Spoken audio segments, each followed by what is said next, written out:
I pull into the curved shell driveway of my beach house, tires crunching over the familiar surface, and immediately sense something is wrong. 4 unfamiliar cars crowd the space where normally there's just room for my sensible Subaru. My stomach tightens as I park awkwardly behind them. This is supposed to be my quiet Friday afternoon retreat. I've been looking forward to it all week, while processing mortgage applications at Coastal Florida Bank. The thought of my porch swing, paperback novel, and the sound of distant waves has kept me sane.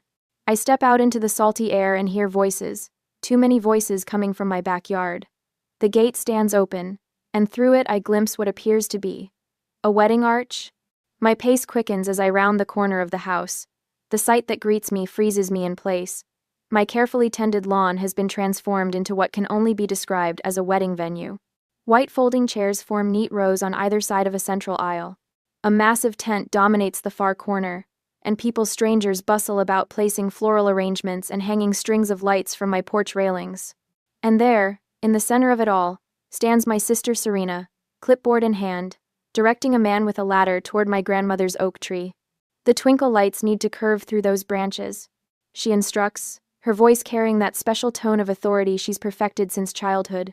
Thomas and I want that magical feeling when we have our first dance. I remain rooted in place, watching unnoticed as Serena shifts her attention to a woman arranging white roses. Those centerpieces need to be higher, we want drama. And check if the caterer called back about the seafood option. My mind spins. Caterer? First dance? Thomas is Serena's boyfriend of 8 months, but I hadn't heard anything about an engagement, let alone a wedding at my house. Finally, my paralysis breaks. I step forward, the garden stones cool beneath my feet. Serena's eyes meet mine, and for just a second, I catch a flicker of something guilt, concern, before her face blossoms into a brilliant smile. Rain, perfect timing, she calls, waving me over as if I'm just another wedding vendor. We need your input on the seating chart. I struggle to find my voice. What's going on here? Serena's smile doesn't falter. Oh, didn't Mom tell you? We're finalizing the wedding details. The ceremony's next Saturday. You're just in time to help with the place settings. My gaze sweeps over my transformed property, my sacred weekend retreat that I worked double shifts for 5 years to afford, the down payment representing countless declined dinner invitations and budget lunches. You're having your wedding? Here? At my house? The words come out strained. A woman in a sleek blazer approaches, hand extended. You must be the generous sister I've heard so much about.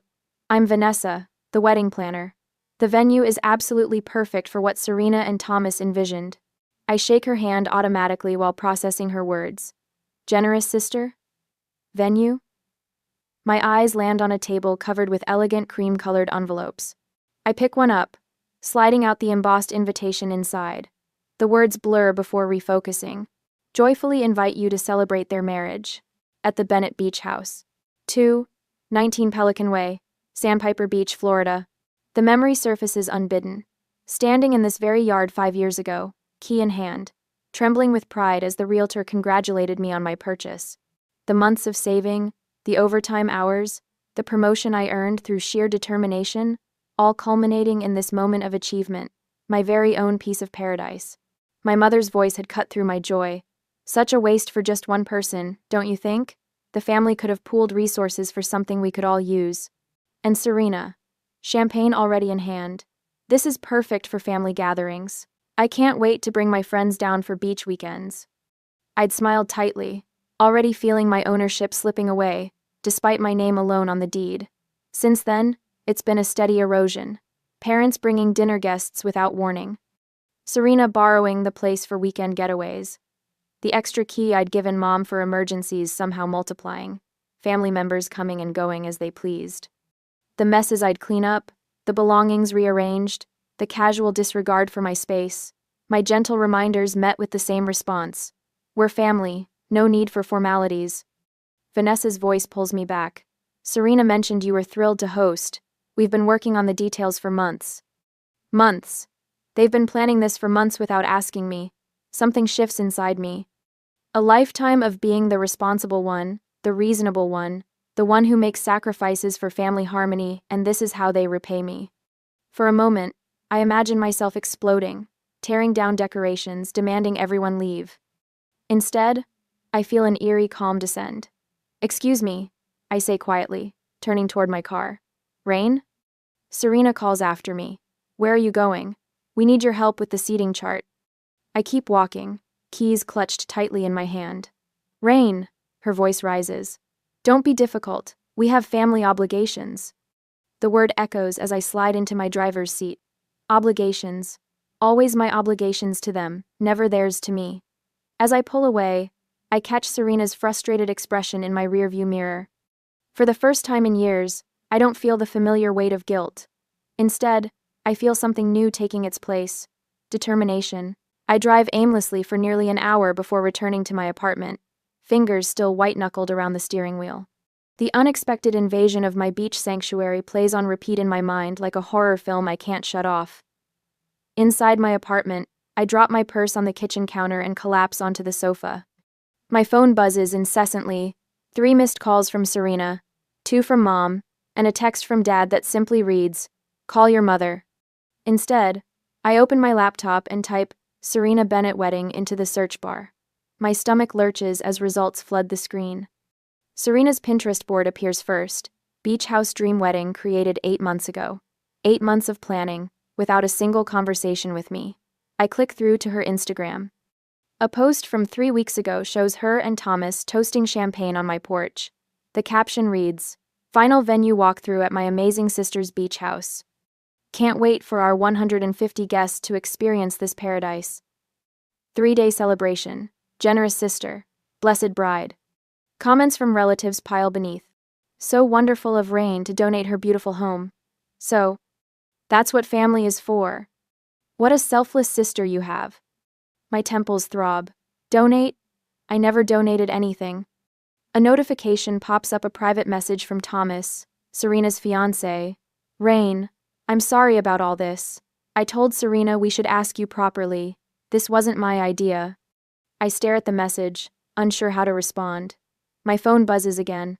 "Mom? Hello?" I answer, my voice tight. "There you are.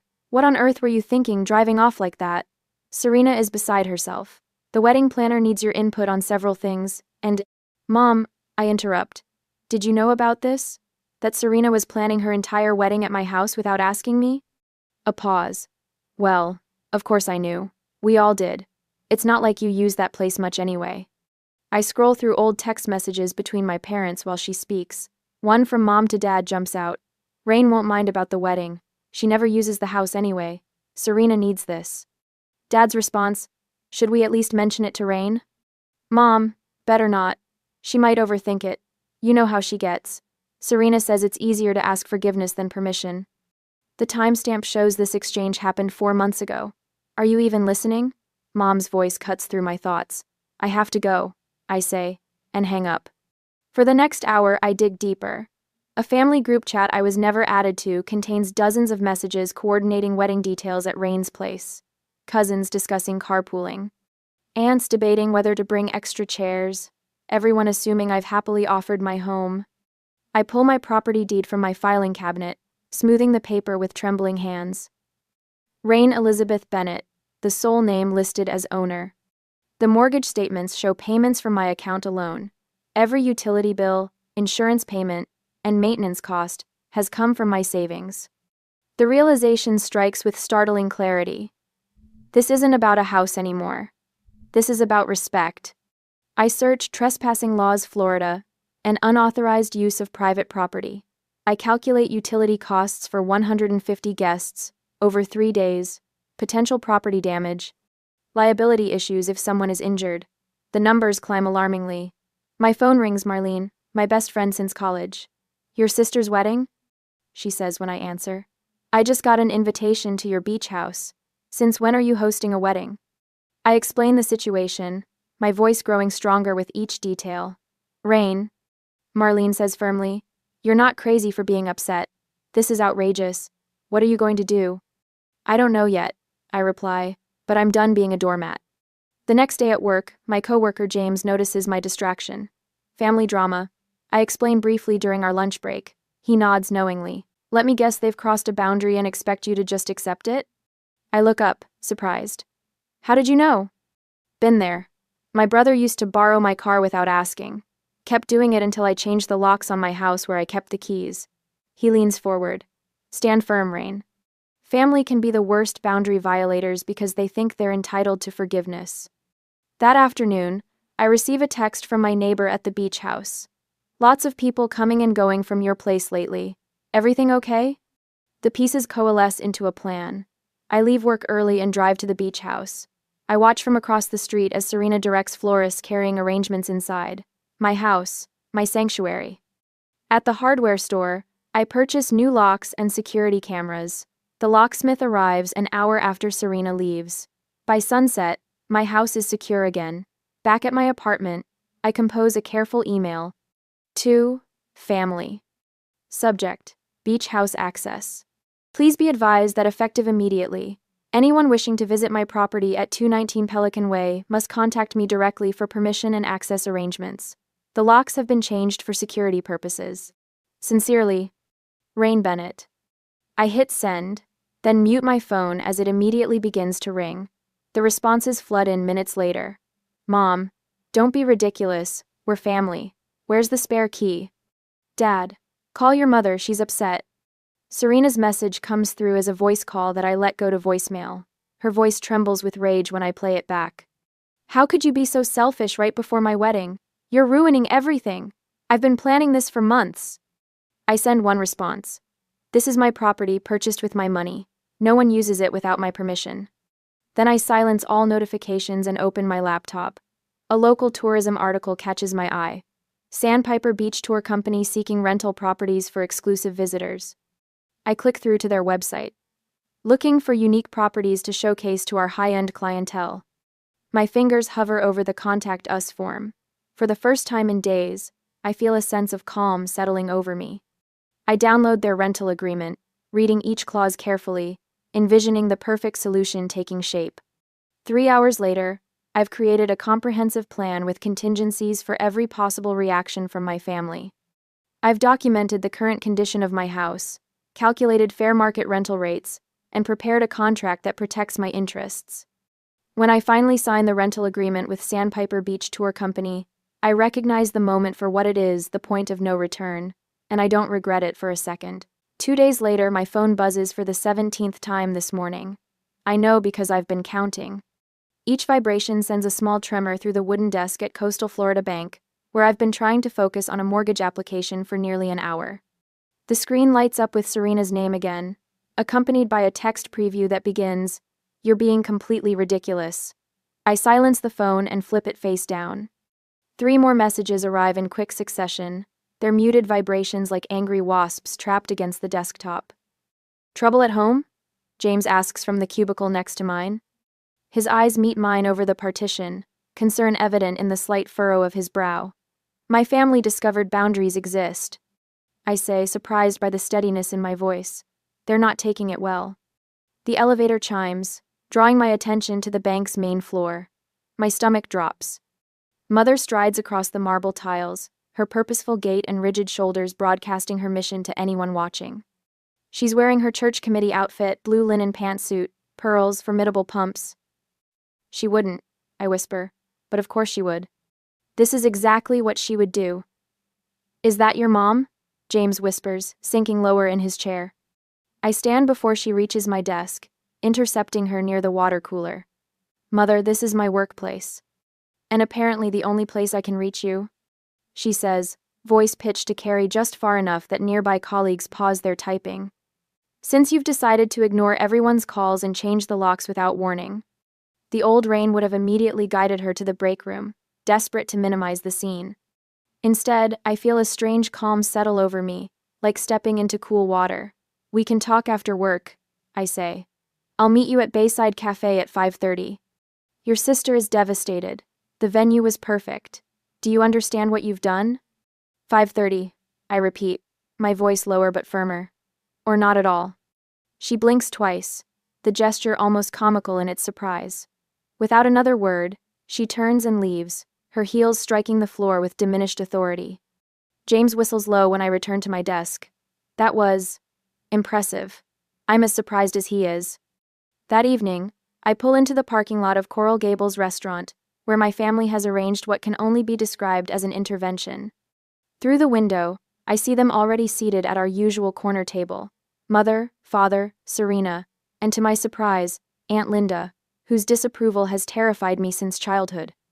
"You don't have to go in," Marlene says from the passenger seat. My friend insisted on coming when I mentioned the dinner, calling herself my boundary bodyguard. "Actually," I say, finding that strange calm again, "I do." Inside, Serena doesn't wait for me to sit before launching her attack. "My dream wedding is ruined," she announces, eyes already glistening with practiced tears. "The alternative venue is half the size and nowhere near the beach. Thomas's family is questioning everything now." Father clears his throat. "Pumpkin, we understand you were, and surprised by the arrangements, but surely we can work something out. After everything we've done for you," Mother adds, her voice trembling with restrained emotion. "I changed my entire career to give you girls opportunities. I drove you to piano lessons for 8 years. Piano lessons I begged to quit after 3 months," I say quietly. Aunt Linda leans forward. "Rain, in our family, we support each other. Your grandfather would be ashamed to see this selfishness." The table falls silent at the mention of Grandpa Joe, the ultimate family authority even years after his death. This is their nuclear option. I take a slow breath, then look directly at my sister. "Name one time you asked permission before using my house." Serena blinks. "What?" "One time. Just one example when you called ahead, asked if I minded, and respected my answer." Her mouth opens, then closes. "Name one weekend when you left the house exactly as you found it." I continue, turning to my parents. "One occasion, when you didn't bring extra people I'd never met. One visit when you actually treated it as my property rather than the family vacation home." The silence stretches. "You can't," I say, my voice still quiet but carrying a new weight, "because it never happened." Mother recovers first. "This vindictive behavior is—" "Actually," Marlene interjects, setting her phone on the table, "I have something relevant." She taps the screen, pulling up a calendar. Rain made this request 7 months ago. It shows every time she asked her family to please call before coming to her house. 26 requests in 3 years, each one documented with the date and response. James helped me compile this record last week, combing through text messages and emails I'd nearly forgotten. The evidence of my ignored boundaries, laid out chronologically, had been shocking even to me. Father shifts uncomfortably in his seat. No one's denying there might have been some miscommunications. "It's done anyway," I say, cutting through the tension. "The house is rented to Sandpiper Tours for the next 3 weekends, including Serena's wedding date. The contract is signed. The deposit is paid." Serena's tears vanish instantly. "You what?" I slide a folder across the table. "The rental agreement, fully legal and binding." That night, I finalize the last details. The tour company agreement sits signed on my coffee table. My lawyer's letter confirming my exclusive property rights is ready to be sent if needed. The security cameras I installed yesterday are already transmitting footage to my phone. Thomas's text arrives as I'm preparing for bed. "I respect what you're doing, even though I can't say it publicly yet. This wasn't right from the beginning." For a moment, doubt creeps in. Am I being too harsh? The remembered image of strangers rifling through my bedroom drawers during last year's small family gathering banishes the thought. This isn't about punishing them. This is about respecting myself. I think about the years of coming home to moved furniture, borrowed items never returned, and casual disregard. The night I arrived to find 16 strangers having a party, my personal photos handled by people who didn't know my name. The constant assumption that what's mine is everyone's exclusively, but what's theirs remains exclusively theirs. The weight I've carried for years begins to lift. For the first time since buying the beach house, I feel like its true owner. Tomorrow might bring more confrontations, more tears and accusations, but tonight I am certain, this is what freedom feels like. For the first time since discovering the wedding plans, I sleep soundly that night, no longer tangled in bedsheets damp with anxiety, sweat. The realization comes in the morning sunshine. Their reactions only confirm I'm making the right decision. This house was always mine, never theirs. The day before the wedding, even though I said no at that dinner, I watched through binoculars from my parked car across the street as my family transforms my beach house into Wedding Central. The scene unfolds exactly as I anticipated. Serena stands in the center of my backyard, clipboard in hand, directing traffic like a seasoned film director. The arch needs to be centered perfectly with the ocean view. She calls to two men struggling with a white wooden structure. And those chairs should form a gentle curve, not straight rows. This isn't a high school graduation. Ahem. My mother kneels by the garden beds, arranging white roses and baby's breath in stone planters. She seems to be talking to the flowers as she works, probably telling them stories about her own wedding 35 years ago. Dad follows behind a caterer, nodding at everything the man says while occasionally checking his watch. I check mine too. 3, 2, 1. Right on schedule, a white van with coastal Florida tours, emblazoned on the side, pulls into my driveway. 2 more vehicles follow, parking behind it. 7 uniformed employees exit the vehicles, clipboards and equipment in hand. Through my binoculars, I can see the exact moment confusion ripples across my family's faces. The tour manager, a tall woman with silver hair pulled into a professional bun, approaches Serena with an outstretched hand. Even from this distance, I can read the body language. Serena's spine stiffens. Her head tilts in that particular way it does when something isn't going according to her plan. I start my car but don't drive closer. Not yet. My phone buzzes with a text from the tour manager. We've made contact. Contract presented as instructed. I imagine the scene. The manager showing Serena the legally binding document with my signature dated 3 weeks ago.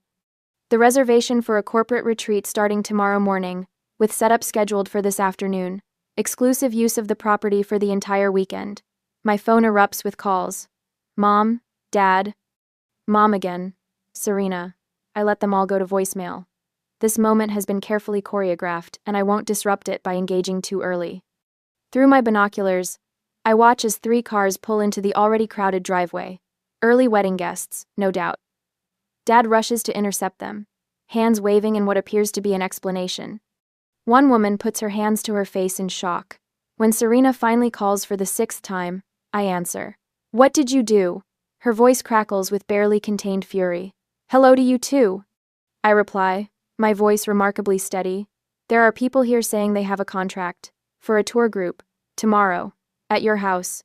My wedding is tomorrow. I correct her gently. My house, not your wedding venue. This is your house, she shrieks. You can tell these people to leave. You never asked me, Serena. The words flow easily, rehearsed in my mind for days. I bought this house with my money. I maintain it with my money, and I rented it out as I wished. You knew about the wedding. Everyone knew. Everyone assumed. No one asked.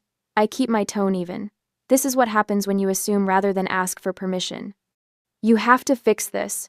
Panic edges into her voice. Call them off. The house is not available. Not tomorrow. Not for the weekend. I end the call and watch the chaos unfold. Mom frantically working her phone, probably calling every venue in a 50-mile radius. Dad shepherding confused guests back to their cars. Serena in animated conversation with the wedding planner, her arms gesturing wildly. An hour later, my phone pings with notifications. Social media updates from relatives are shifting from excitement about the beautiful beach wedding to confusion about venue complications. A cousin posts, anyone know what happened to the generous sister's offer? 20 minutes later, Thomas calls. His voice sounds different, measured, respectful. Rain, I want you to know I always felt uncomfortable about using your house without formally asking. Thank you for saying that, Thomas. My parents have agreed to host in their backyard. It won't be the beach, but with some quick rearranging, we can make it work. He pauses. I understand why you did this. After we hang up, I receive the first unexpected text from my aunt, Gloria. Always thought it strange they'd use your house without asking. Standing your ground takes courage. The tour company staff continues setting up their equipment. Beach chairs in neat rows facing the water. Informational placards about local marine life. A registration table on the front porch. I finally drive away, leaving my property being used exactly as I intended, with permission, with respect, with boundaries intact. For the first time in years, I feel something unfamiliar unfurling in my chest. It feels remarkably like freedom. 3 days later, the doorbell rings just as I'm organizing the last of my documentation. Through the peephole, I see my parents standing shoulder to shoulder, their postures rigid with indignation. I take a deep breath, tuck the final photograph into its folder, and open the door. "Rain, Elizabeth Bennet," my mother says, her voice wavering between fury and tears. "How could you humiliate your sister this way? Her wedding is in shambles." My father stands slightly behind her, his disappointment radiating like heat. "After everything we've sacrificed for you, this is how you repay us? By destroying Serena's special day?" I step back, gesturing toward my living room. "Would you like to come in?" Their momentary hesitation reveals their surprise at my calm. They expected tears or defensive anger, my usual response pattern. Instead, I lead them to the couch where 3 water glasses wait on coasters. "I've anticipated this visit for days. You need to make this right," my mother continues, her voice gaining strength as she settles onto my couch. "A public apology at minimum. And you'll need to compensate for the venue change. Thomas's parents' backyard was barely adequate." My father leans forward, his tone softening into the reasonable voice he uses when closing business deals. "Sweetheart, everyone makes mistakes, but this is family. If you don't make amends, I'm afraid you'll find yourself cut off from—" "I've prepared something I'd like you to see," I interrupt, sliding a thick blue folder across the coffee table. My mother glances at it without touching it. "What's this supposed to be?" "Documentation," I answer, opening it myself. 5 years of boundary violations at my beach house. I've organized it chronologically. F now. Their expressions shift from righteous anger to wary confusion as I begin laying out photographs. Wine stains on my grandmother's quilt after an unauthorized small gathering that left 17 empty bottles. Cigarette burns on the deck furniture from my cousin's friends. Muddy footprints across my white bedroom carpet from someone's dog. "I've been silent for too long," I say, my voice steady despite the pounding in my chest. "Every time I asked for respect, you dismissed me. Every boundary I set, you crossed. Every boundary I set—" My father shifts uncomfortably. "That's just normal wear and tear." "This isn't normal," I counter, pulling out a stack of receipts. "These are the repair costs. Notice the signatures? All mine. I've never asked for a dime from any of you." My mother's face flushes. "We're family.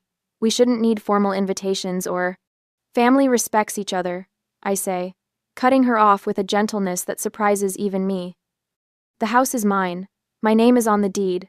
My money paid for it."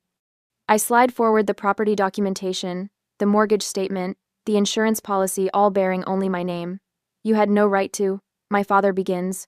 "I had every right," I reply, tapping my finger on the deed, "just as I had every right to rent it to the tour company." Their eyes widen as I pull out my phone and scroll to the security camera footage from 3 months ago. My mother leading 6 strangers through my bedroom, opening drawers, showing off our family beach house. "This is private property, not a family timeshare," I say. "And this," I place Serena's wedding invitation on top of the pile, "was planned without my knowledge or consent." My mother's hands tremble slightly as she picks up the invitation. For the first time, I see uncertainty in her eyes. "If you want any relationship with me going forward, these are my terms." I pull out a single sheet of paper. "No one visits without explicit permission. I require advance notice and confirmation. All copies of my keys must be returned immediately." My father's face darkens. "You can't dictate." "I can and I am," I say, meeting his gaze. "These aren't requests, they're requirements." The silence stretches between us. My mother stares at the evidence spread across the table, the physical manifestation of years of disregard. "I never saw it from your perspective," she finally whispers, something genuine breaking through her defensive shell. My father rubs his face, suddenly looking older. "We didn't think. It wasn't our intention to." "Intent doesn't erase impact," I say, gathering the documents back into the folder. "I love you both, but I won't compromise on this anymore." The power shift is palpable in the room. Their manipulation tactics, the tears, the guilt, the threats of exclusion lie useless between us like spent ammunition. My father reaches into his pocket and places a key on the table. My mother hesitates before adding hers beside it. "Serena has one too," my mother admits. I nod. "I'll get it from her." "She won't take this well," my father warns. "That's not my responsibility," I reply. As they prepare to leave, my mother pauses at the door. "Will you come to Sunday dinner next week?" I meet her eyes steadily. "I'll let you know by Thursday if I'm available." Something passes between us, a new understanding. She nods once, accepting this small but significant shift in our dynamics.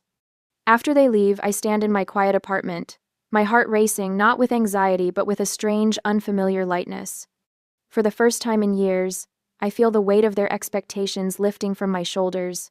I pick up the keys they left behind, symbols of a boundary finally respected, and place them in my desk drawer. The battle isn't over.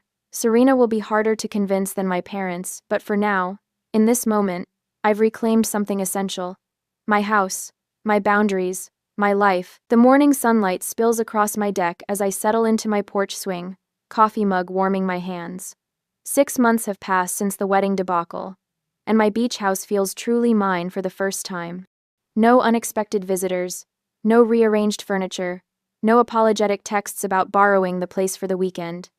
I run my fingers along the new cushions I chose last month, soft teal fabric that reminds me of the ocean at midday. The bookshelves I installed now hold my favorite novels instead of Serena's forgotten magazines. Wind chimes tinkle softly from the corner of the porch, a sound that has become synonymous with peace. This is what home should feel like, I whisper to myself, watching a pair of sandpipers dance along the shoreline.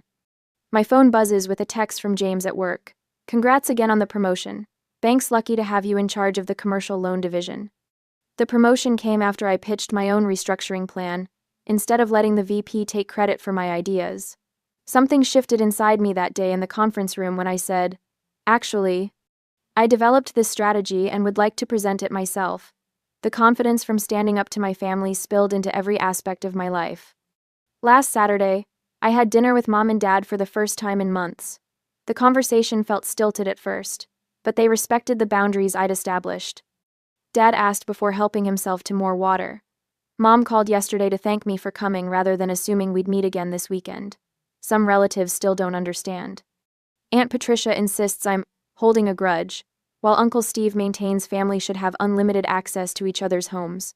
I've accepted that not everyone will adapt to the new normal. Thomas, surprisingly, calls occasionally. After marrying Serena at his parents' garden, which turned out beautifully despite the last-minute change, he seems genuinely invested in building a respectful relationship. Your sister is learning, he told me last week. Slowly, but she's trying. Ender. My doorbell chimes at exactly 11 o'clock. Serena stands on my porch, hands clasped nervously in front of her. Thanks for letting me visit, she says, waiting for me to invite her in. We walk to the kitchen where I've prepared a simple lunch. She notices the family photos I've rearranged on the wall still present, but no longer dominating the space. I like what you've done with the place, she offers, settling into a chair I gesture toward. Our conversation meanders through safe topics until she finally says, I never really thought about how we treated your house before. I just assumed. That it was partly yours? I finish. She nods, examining her sandwich. I'm sorry. The words hang between us, fragile but sincere. At 4 o'clock, Entino, she glances at her watch and stands. I should go. Thank you for respecting my time, I tell her, walking her to the door. Her smile is tentative but genuine. This was nice. Maybe we could do it again sometime? I'd like that, I reply, surprised to find I mean it. Later, sitting on my deck with Marlene and 2 new friends from my pottery class, I pour wine into mismatched glasses. We laugh as the sun begins its descent, painting the sky in vibrant oranges and pinks. My phone lights up with a text from Serena. Thanks for having me over today. Looking forward to next time with permission, of course. I smile, setting down my phone to rejoin the conversation. The boundaries I've built haven't shrunk my world as I once feared. They've expanded it, creating space for relationships based on mutual respect rather than obligation. The ocean breeze carries the scent of salt and possibility as evening settles around us. For the first time in years, I feel perfectly at home in my own life.